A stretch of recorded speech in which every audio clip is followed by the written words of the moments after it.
In this podcast, Michael Canic talks about leading in organizations through purpose and focus in ruthless consistency. So stay tuned.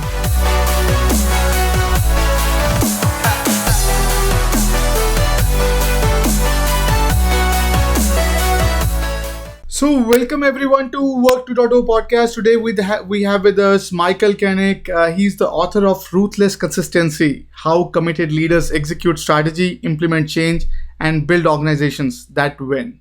And the book came out on September 1st. And from what we discussed with Michael, the book is doing great. So we'll get a chance to talk about this book today. So he's also the president of Making Strategy Happen, a consultancy which helps committed leaders turn ambition into strategy and strategy into reality. Previously, he managed the consulting division of the Atlanta Consulting Group and held a leadership role in FedEx. Michael earned a PhD in psychology of human performance from University of British Columbia. Currently, Michael leads strategic change initiative in the corporate world and spent the past 25 years consulting with CEOs and top management teams across North America. A former national championship winning coach, Michael is also a member of Marshall Goldsmith's Global 100 Coach Project. He lives between Denver, Vancouver, and has written over 400 posts for his blogs. With that, Michael, welcome to the podcast. Well, great to be here, Vishal. Thank you. So, fascinating bio, by the way. So, why don't you walk us through your journey? Like, what brought you to this point?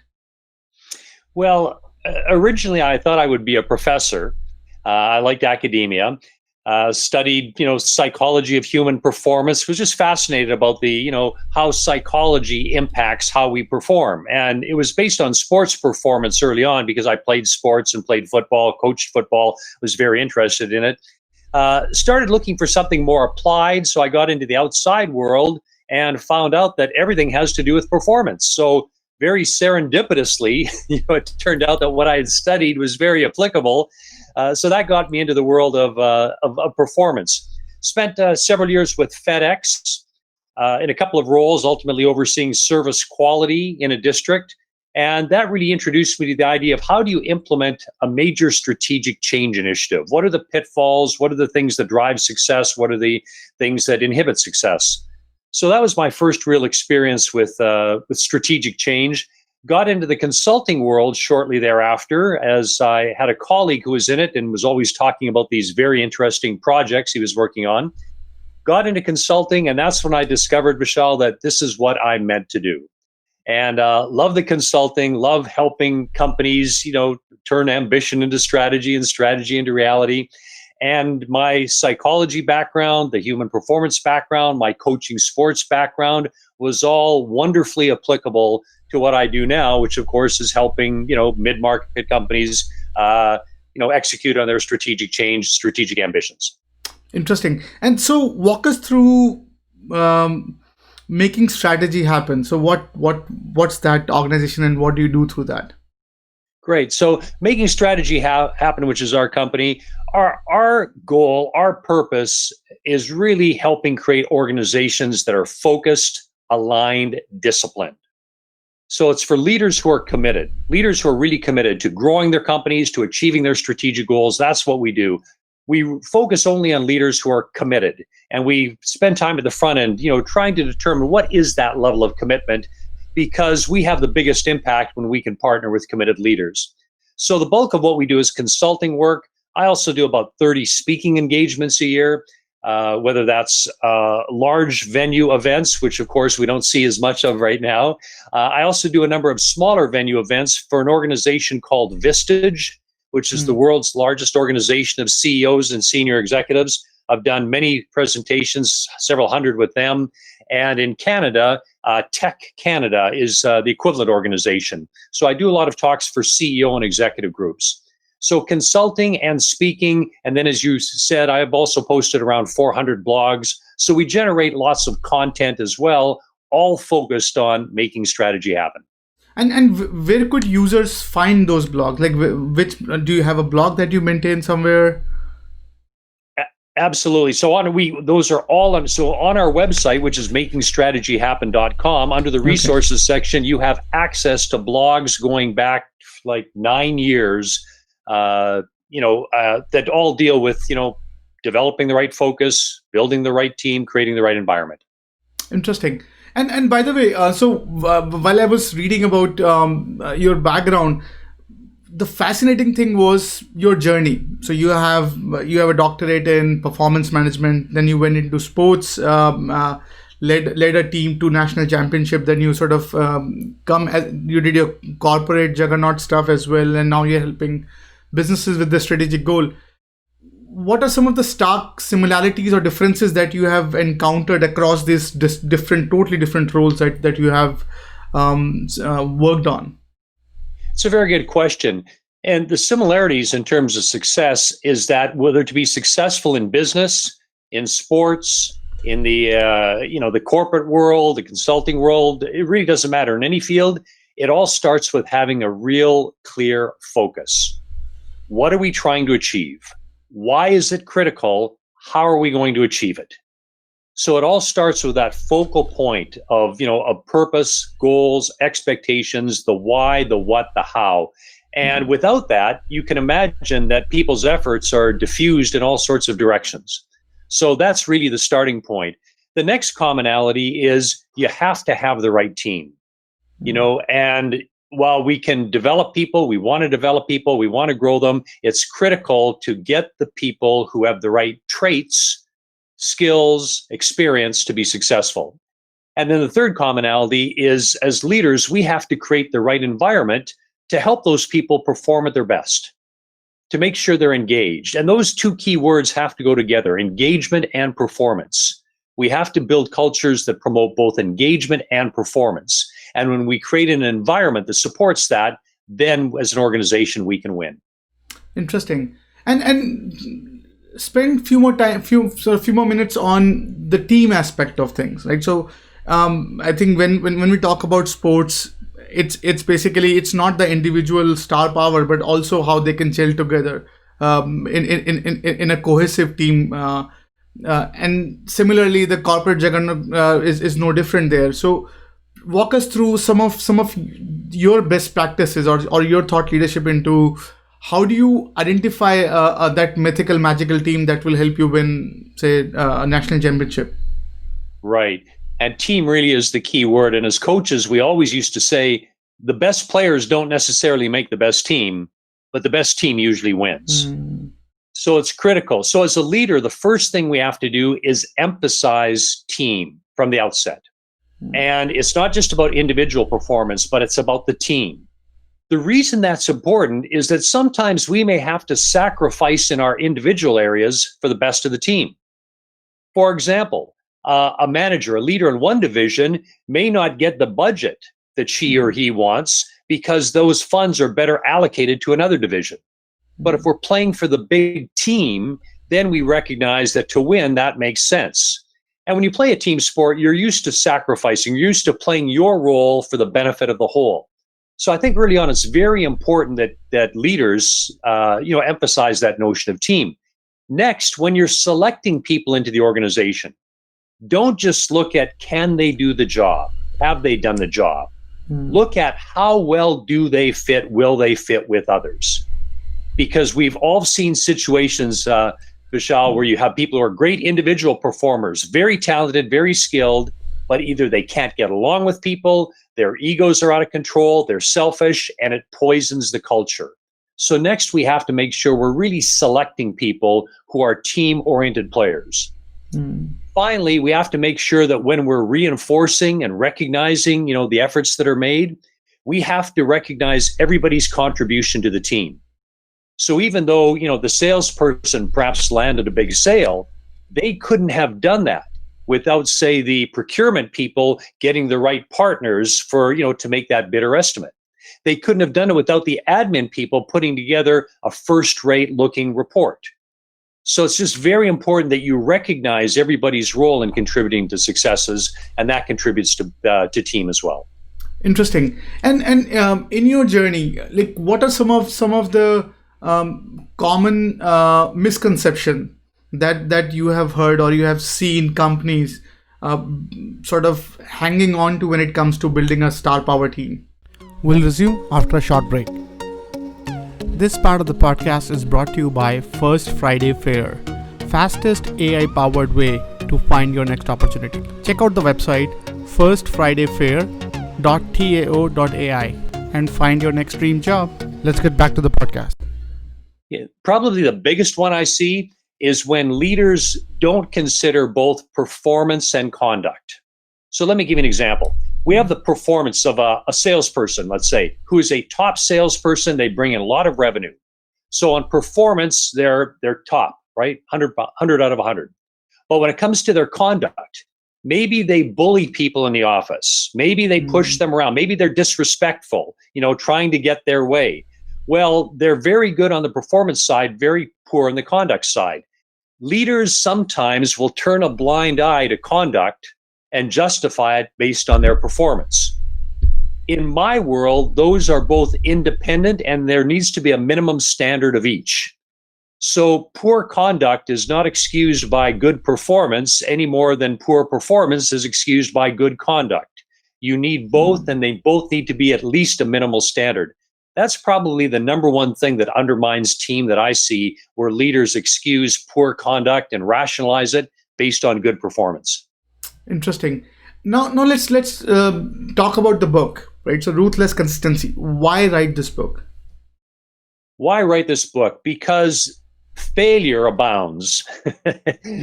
Companies in trying to implement strategic change, and the statistics will say, 60 to 70% of strategic change initiatives continue to fail.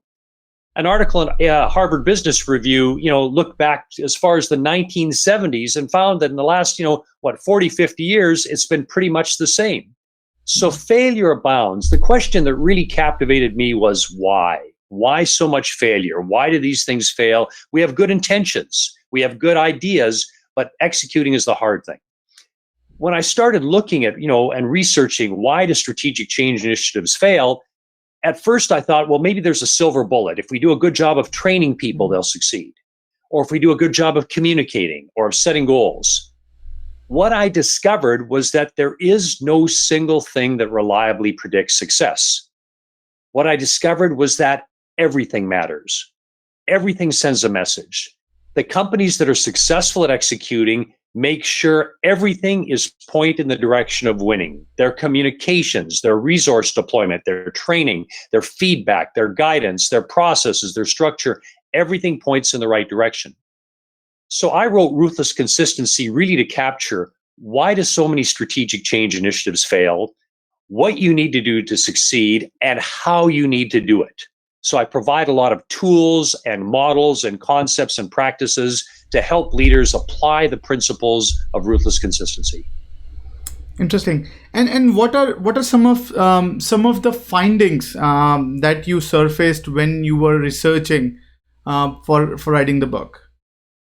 Right. So mixed messages is probably the number one thing I found that undermines strategic change. It's when a leader, trumpets excellence, but they tolerate mediocrity.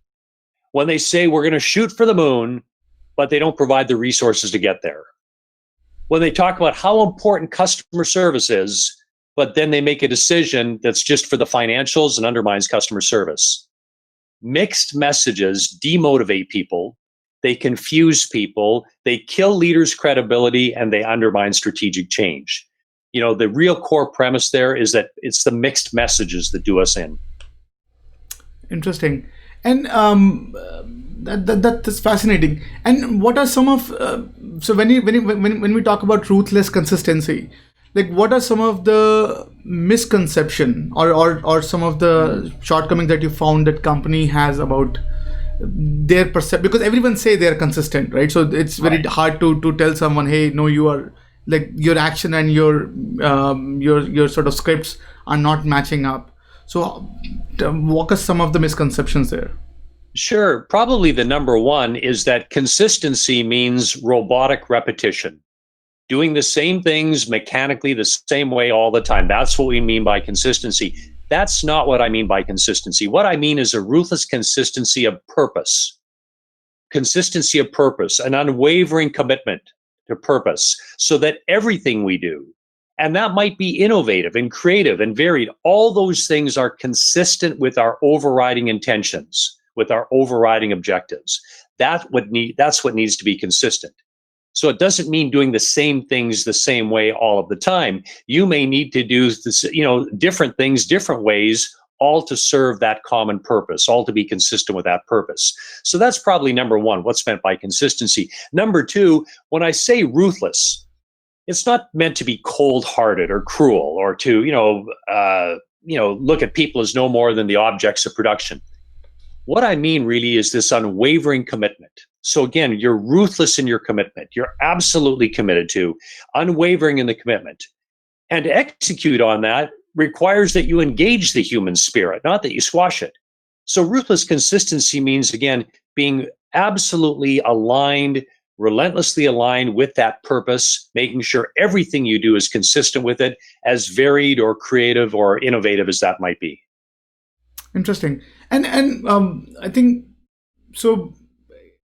Now being consistent, right? So many times being consistent is synonymous to having a strong culture. Okay, so this culture is not letting me I'm fixated with the rule book, and I know how So it's companies which are 100, 200 years old. They are in a way a necessary evil, that they are ruthlessly consistent because they have been in some capacity. So how do you differentiate your message from that side of the world, where it says, okay, all it says is about maybe a thick cultural sort of where there's not too much room for being innovative, and I'm actually being very consistent because my company wants me to or pushes me to. So what do you say in that? Right. So in some cases with, some products or services, there are elements of consistency, the specifics that are important. What's more important, though, is that we lease our assumptions, not own them. Meaning, even though we've done something very successful for many, many years, things may change. And you may remember Ringling Brothers and Barnum and Bailey Circus was around for I think it was 147 years before they went out of business, right? Well, the fact is, being consistent in specific practices can be very, beneficial, but you always have to subject them to questioning. Is this still relevant today? And if it is still relevant, then be consistent in those specific practices. But if something's changed, you may need to redefine what you do or how you do it. That's what you need to stay open to. Interesting. So if I wear my statistician's hat, right? So many time, so consistency. So all I hear about is a difference between accuracy and precision, right? So if I'm doing something more and more, I'm being precise, but that may not be accurate, right? So if I'm being consistent, I think you rightly pointed out that it's not just that doing things again and again. It's just, so how do you? So if I'm a leader and I'm saying, okay, the messages I'm putting out, it's consistent. Like I've been very ruthless and I am being consistent. Now what? And still my company is struggling, right? So what are some of the other indicators that you think that I need to be aware of when it comes to sort of my understanding of leadership? Right. So you may be very consistent with the wrong focus. So if your company is struggling, you could be very consistent doing the wrong things. You could be very consistent offering the wrong products. You could be very consistent applying the wrong services. So if you're struggling, even though you've created a consistent environment with what you're trying to achieve, it may simply be the wrong focus. So then I would go back and really get into the marketplace. What is going on in the marketplace? What are their needs? How is it evolving? And then how do our capabilities and assets best apply to the marketplace? Interesting. And say if I am someone, say I am worried about my organization and I don't know what to blame. I'm looking something to pin to and sort of trying to change myself.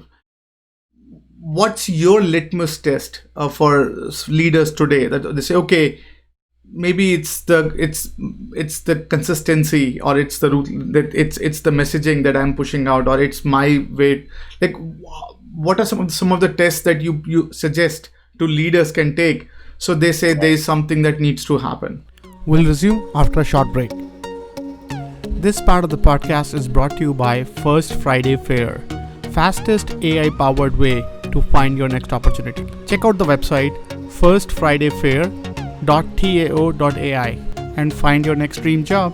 Let's get back to the podcast. It's a very good question and a very practical question. So Ruthless Consistency is broken down into right focus, right environment, right team, all driven by a leader's right commitment. So I want to be able to assess each of those three areas: focus, environment, and team. And the way we look at the right focus is to ask, how is that focus developed? Did it take into account three landscapes? One being the market industry landscape, one being what we call the macro landscape, which includes social and technological and political and economic factors, and then the internal landscape. So I want to know if the focus was developed really in consideration of those three landscapes. If it wasn't, then we need to do a better job of assessing those three landscapes to make sure we have the right focus. But let's say we've done that, and let's say it's relevant today and we are focusing on the right things. Here's where the market opportunity is, here's where our capabilities are, here's how we can win. That may be good. Then I want to look at the right environment. Now you might ask, well, why don't you check to see if you have the right team first? The answer is you may not know whether you have the right team until you create the right environment. Because sometimes leaders will blame their people, but really the leaders haven't created the right environment for their people to thrive.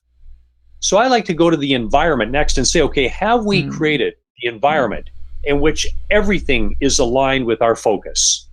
And again, that's everything from, the purpose and goals and expectations to how we coach people, to how we equip them, to how we support them, how we value them. Are all those things aligned? And we give leaders a questionnaire to basically self-assess. But here's what's key. We don't rely on the answers of that questionnaire. What we rely on is the answers of an equivalent questionnaire we give to their direct reports. So we get it from their perspective. What we typically find, Vishal, is that leaders are somewhat misaligned with what their employees are thinking. Leaders think they've done a good job of providing something, but their direct reports don't necessarily think so. So that might be the source of the misalignment. What leaders do is not as important as what their people experience. Then that questionnaire might highlight areas that are misaligned. For example, you've given me the skills to do a good job, but you haven't given me the authority to make decisions to apply them. Or you've pointed us in the direction, you've given us clear goals and expectations, but I don't have the resources to execute it. So by assessing the right environment, we can diagnose where are we misaligned, where are the gaps that we have to address. Then finally, if we've developed the right focus, we've created the right environment, and we're still not getting the right results, then it's the team. Then do we have the right team? And the number one thing I would ask here is, when you're looking for the right team members, are you simply saying, can they do the job? Have they done the job? Are you typically looking just for experience and skills, which is very common? Do they have experience? Have they done the job? Do they have the skills? Can they do the job? However, more important than those are, will they do the job? And to determine that, we have to assess their traits. We've all seen examples where people have lots of skills, good experience, but don't get it done because they may not have the right traits, which might be taking initiative. Maybe it's responding to adversity. Maybe it's functioning well as a team. Maybe it's being a self-starter. Whatever it is, I want to know their traits, because often the right traits will help to overcome deficiencies in experience. So just a few examples there, but that's where we go to diagnose, if we're not getting the results, have we developed the right focus? Have we created the right environment? And have we built the right team? Interesting. So I think I was thinking about one interesting conversation I had with this leader from one of the retail giants, and he actually gave a very interesting perspective of leadership. He said, Vishal, so I was telling him, hey, why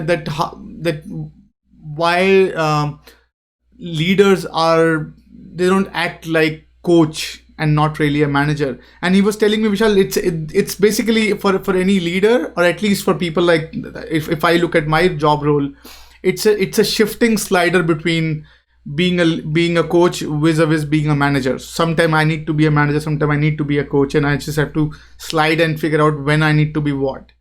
What is your take when it comes to a leader? How would they see an organization? So would they be more coach or more manager, or what's the right mix between the two? Right. Good question. And in my view, leaders need to be coaches, not just managers. And here's why. Coaches take responsibility for the performance of their people. Coaches ask, what do I need to do to help my people perform at their best? What do I need to do to get them engaged? What buttons do I need to push? What levers do I need to pull? Coaches take responsibility for the performance of their people. And here's the example I like to use. Imagine some sporting event, let's say a football game. And before the start of the game, the coach runs out onto the field with the team. They're getting ready for kickoff. And then the coach turns around and runs off the field. And then he comes back 3 hours later to critique the team's performance. Well, that wouldn't be very effective coaching, yet that's how many managers manage. Far better for coaches to be actively engaged, providing helpful feedback and guidance, providing reinforcement when things are done well, holding people constructively accountable if they're not done well. So I look at this as really being a coach, not a manager. And coaching, encompasses, part of what's managing, but you have to get things done through people.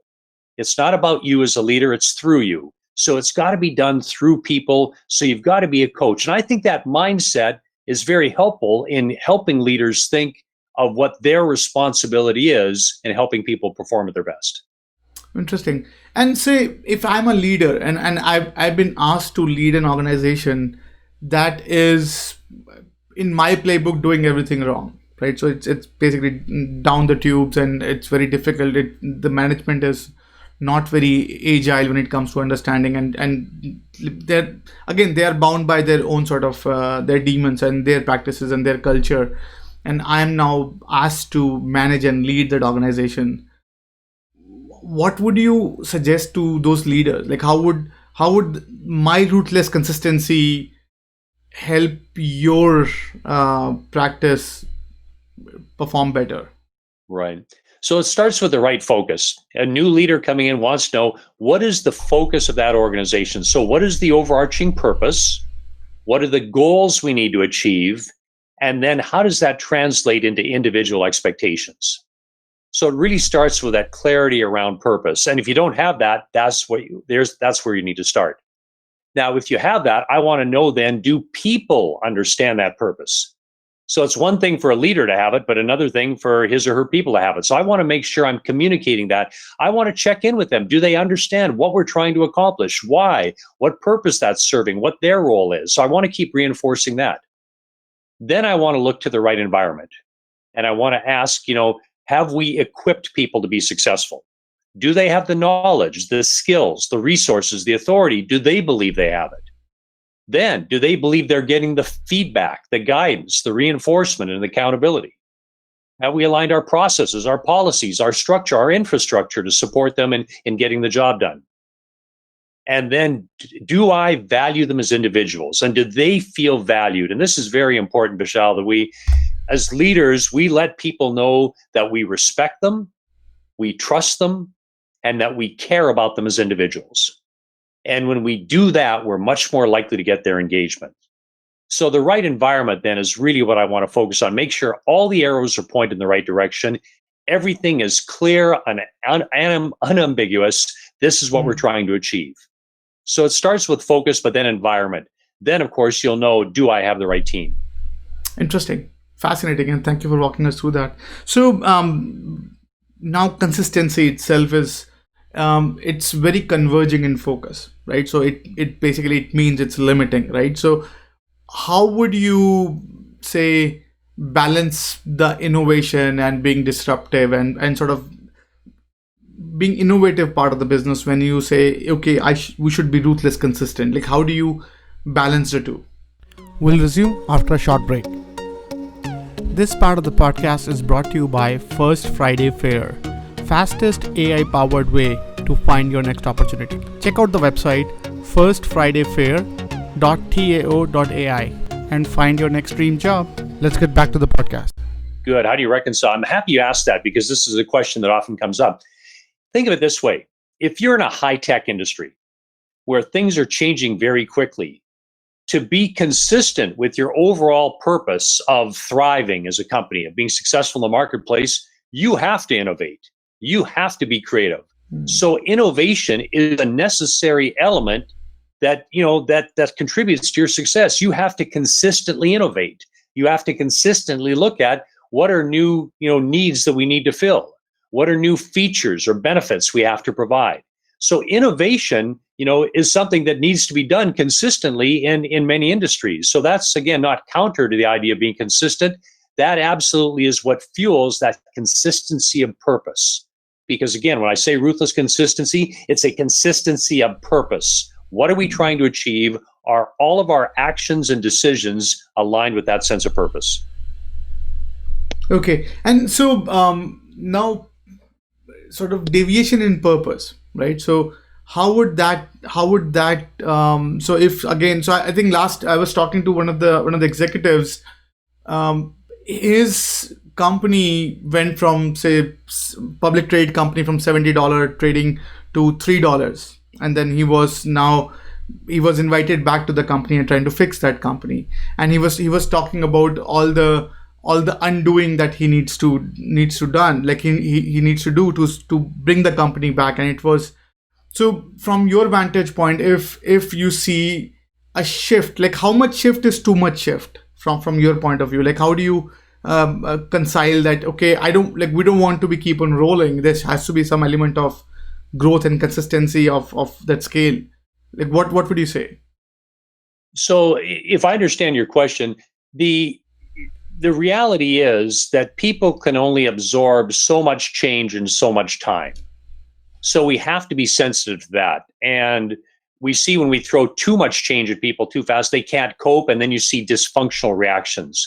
So as leaders, we have to be monitoring, how are people processing change? How are they coping with change? Now, having said that, there are times where businesses are faced with crises, and they absolutely have to act dramatically, decisively, and major change. And if there's one thing leaders can do to help to mitigate the effects of that, it's to over-communicate. Over-communicate during times of dramatic change. Over-communicate the what, the how, but most importantly, the why. Why do we have to change so much so quickly? Here's why. Here's why we're doing it. If we don't do this, Vishal, we're in big trouble, right? Here's what's going on in the marketplace. Here's what our customers saying. Now, here's what our intentions are. Here's what we're going to do. Here's how we're going to do it. Here's what you can expect, Vishal. Here's how we're going to support you. So the more we can over-communicate in times of dramatic change, the more we can help people process it. But it's helpful for leaders to keep in mind that people do have limits, how much change they can process in how much time, and do it, functionally and effectively. Interesting. And say if I'm a leader, and basically asking my organization to do this purpose realignment or purpose alignment, so we actually start becoming consistent. What are some of the success indicators? What are some of the key performance indicators, or what are some of the goal that I need to be looking forward to when it comes to if I'm doing it right or if I'm doing it wrong?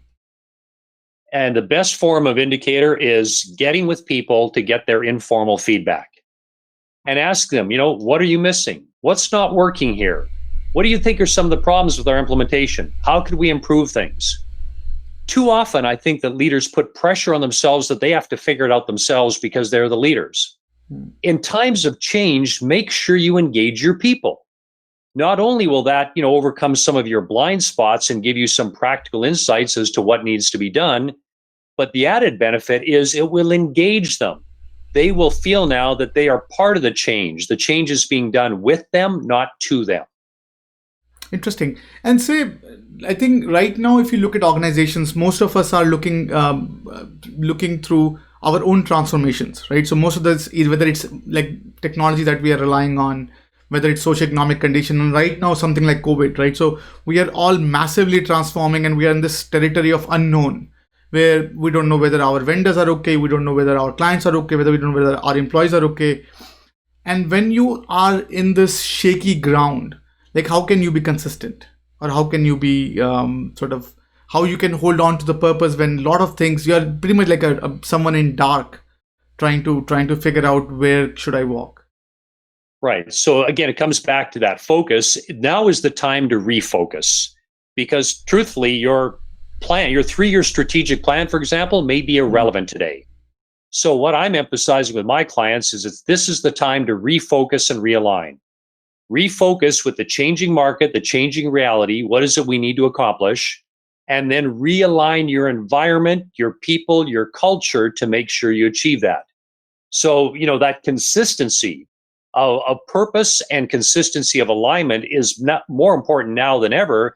We just have to make sure it's the right focus given the changing reality. Interesting. And so that sounds. And how is this applicable to, say, a startup, or a very small organization?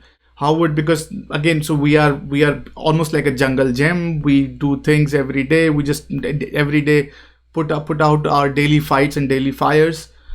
How do you convey this message of consistency, or why would they even listen to something like consistency when they know life is radically different every day for them? Right. And one of the traps for smaller companies and startups now is because, they're just trying to keep the plate spinning, just trying to keep things going, that they lose sight of what's going on in the marketplace. They become too internally focused. So the first thing in terms of that right focus, make sure you're tapping into the marketplace. Let me give you an example. There's an Irish company, Flying Elephant Productions. They build props and stages for events. Well, you can imagine once COVID struck, their business was decimated. And basically all their contracts were lost within a period of 2 weeks. Okay. So they could have been very consistent at building, props and stages, but not very helpful. So go back to the market. Now, what happened in their case is they got a phone call from somebody saying, hey, I've got to work out of home now. I don't have a desk. Could you guys build me a desk? Bing, the light bulb went on. This is a company that has the capabilities of building things very quickly out of wood. This is a company that has a supply of lumber.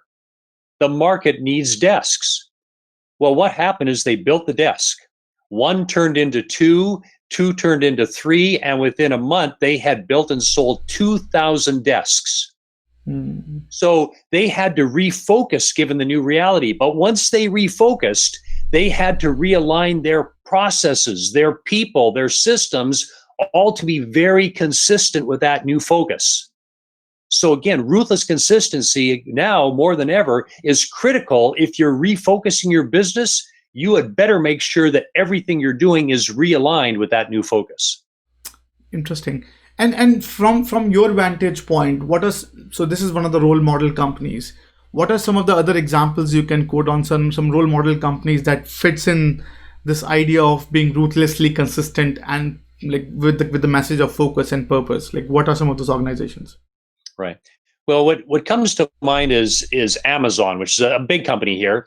But when you think of Amazon strategically, early on, their goal was not to make as much money as possible. And you think, well, business, aren't you trying to maximize profits? No. Their goal was to really maximize reach, to become the de facto place where people would buy stuff online. So what did that mean? It meant having access to a wide range of products, a very, very wide range of products, having reliable distribution, and having rock bottom pricing. For many years, you may know this, for many years, Amazon was not profitable, or at best marginally profitable, for many years. However, once they achieved the strategic goal of becoming the de facto place to go, once they monetized their model by introducing Amazon Prime, then they became reliably profitable and obviously significantly profitable. So all to say that, as an example of being consistent with that sense of purpose, they weren't distracted by maximizing profits in the short term because they had a longer term goal, a bigger picture goal of what they wanted to achieve, and their decisions were ruthlessly consistent with achieving that goal.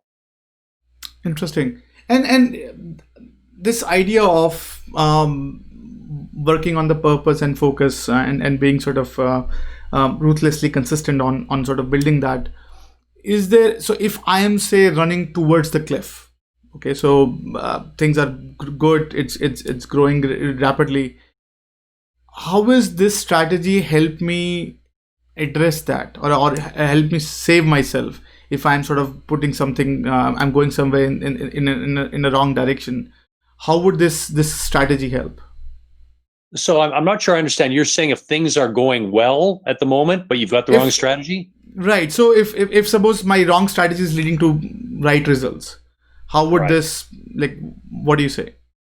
Right. So, as part of our strategic management process, it starts with assessment. And we all know that you can get the right results for the wrong reasons or the wrong results for the right reasons. Hmm. And one of the traps we fall into is we tend to attribute good results to things we've done, and we attribute bad results to things external to us. And for my background in psychology, the psychology of human performance, those are called cognitive biases. Hmm. Psychologically, we take credit for the good stuff and we find excuses or reasons for the bad stuff, right? Hmm. So, first, I want to educate people that that is a trap. And are we successful because of what we're doing or in spite of what we're doing? I want to cultivate a productive paranoia. I want to cultivate attention. I want to, make sure we're attacking our assumptions. And I also want to let people know that what made us successful in the past could destroy us in the future. And there are a lot of examples of that. Again, there's BlackBerry, there's Blockbuster. We talked about Ringling Brothers, Barnum and Bailey Circus, right? There are a lot of Hmm. companies and were very successful that thought they had it figured out, but got complacent. And when you get complacent, you become vulnerable. When you become vulnerable, that's when you get exposed. That's when you get overtaken. Interesting. And when you were writing this book, like, what was the ideal reader that you envisioned, who would really make actually get make use of this book? There are a number of segments, but there are two groups in particular I thought would be particularly relevant for. One is leaders who are committed, truly committed leaders who maybe they find their strategic plans are going off the rails, their change initiatives are floundering, or they're just tired of chronic underperformance. So they're committed and they want to get things right. The second group are for aspiring leaders. These are emerging leaders, right? Who are ambitious, who are energetic, they want to be successful, and they're committed to their own development. And this will really accelerate their development by giving them, model methods, processes, practices to help them as they become leaders of organizations, be successful. So it was really those two segments. I would expect, however, Vishal, anyone who's involved in executing strategy, implementing change, business school profs who have classes, for their students. I think those groups could also benefit from this book. Interesting. So in your practice, when you're preaching and you're actually executing these strategies that this book suggests, and when say a company reach out to you to help, like, what are some of the what is that stage when typically companies said, okay, I should look for basically this refocus? Like, what is the litmus test you can give to a leader saying, okay, if you're hitting that these 4 or 5 indicators, that means you should call us or you should read the Right. book or something? Right. Well, I can tell you historically, the number one driver, the number one thing that causes people to call us is a psychographic factor, not a demographic factor. And the psychographic factor is pain. Hmm. Pain. They are tired. They're sick and tired of these strategic plans that, like I say, go off the rails, these change initiatives that are floundering, chronic underperformance. I'm tired of it. I'm not going to put up with it anymore. I'm going to hire some expertise to help us navigate through this. I am done. When they reach that tipping point and they find out about us, that's typically when an engagement starts. So, the vast majority of cases, it's pain that drives them. The minority of cases, it's ambition. It's, as I described, that aspiring leader. Maybe it's a first-time CEO. Maybe she wants to, be successful, is just taking the role, not sure, how she's going to do it. Maybe it's a CEO first time or into a new company. So those aspiring leaders also, they will often decide, I want some help along the way here. I want to access some extra expertise. So that's when they will reach out to us as well. Interesting. Fascinating. So thank you for walking us through the book. Now I think we'll spend few minutes on your personal journey. and we ask all of our guests to talk about, say, some of the ingredients that has help them become what they are today. So what are some of the qualities that you sort of tag onto your success, saying these qualities really helped me become what I have become? What would those qualities be, if you can share? Right. Well, that's a good question. What comes to mind is when I was playing sports in university, I played, college football. I was not an exceptional athlete. I was not an exceptional player. So I had to work very hard. And that ethic of having to work hard and apply myself, I think has benefited me greatly. And truthfully, now with our client companies, we look at hiring people and somebody has an athletic background, that's good. But I want to know, were they a natural or were they a worker? Hmm. Often the naturals got by on just natural ability. They didn't develop good work habits. But if somebody's a worker, an overachiever, that often speaks well to them. So learning to work hard, I have to give my parents credit, frankly, in that, my parents were typical immigrant story. They came from modern day Croatia. Neither of them graduated from high school, but both of them emphasized the importance of hard work, education, that if you apply yourself, you can achieve whatever you want to achieve. So that mindset was instilled from a young age with my parents. Again, I think it's a fairly common immigrant story. So that was really impactful. And then I have benefited just from working with some very good people. And if there's one thing I'd implore people early in their careers: work with good organizations, work with good people, and you will learn a lot. They will help to cultivate you. It will just accelerate your development immeasurably. So, having the opportunity to work with good organizations and good people. When I worked with the Atlanta Consulting Group, I managed their consulting division. When I first started with them, they were one of the pioneers in the field of trust-based leadership, recognizing how cultivating trust and that relationship was vital to leadership.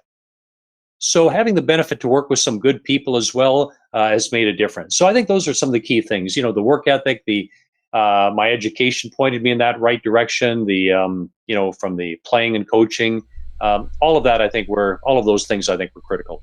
Awesome, and thank you for walking us through that. That's exceptional.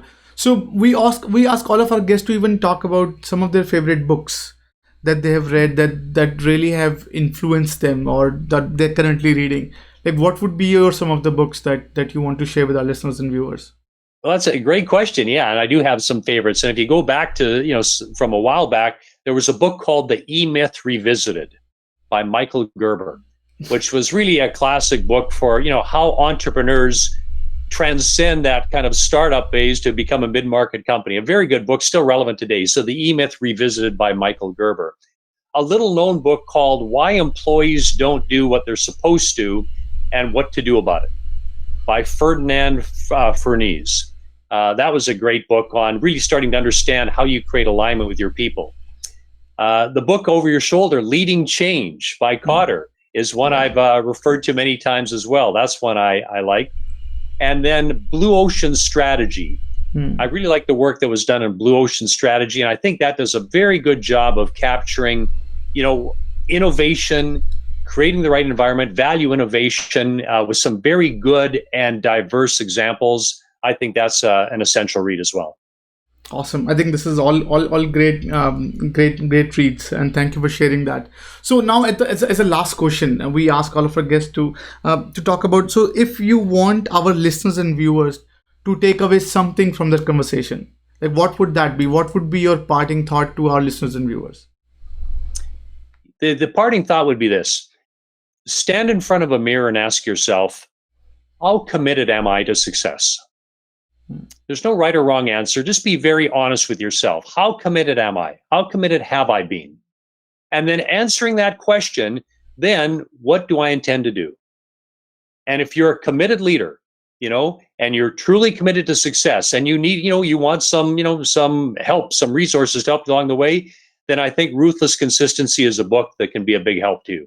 So that's really the question. Be honest with yourself as a leader. How committed have I been? How committed am I to success? Awesome. So with that, thank you so much, Michael, for spending your precious time with us, educating us, And so to our listeners and viewers, we also put the link of the book on the description that they can find. And as you said, they can also read about your blogs on makingstrategyhappen.com. Is that correct? Yes.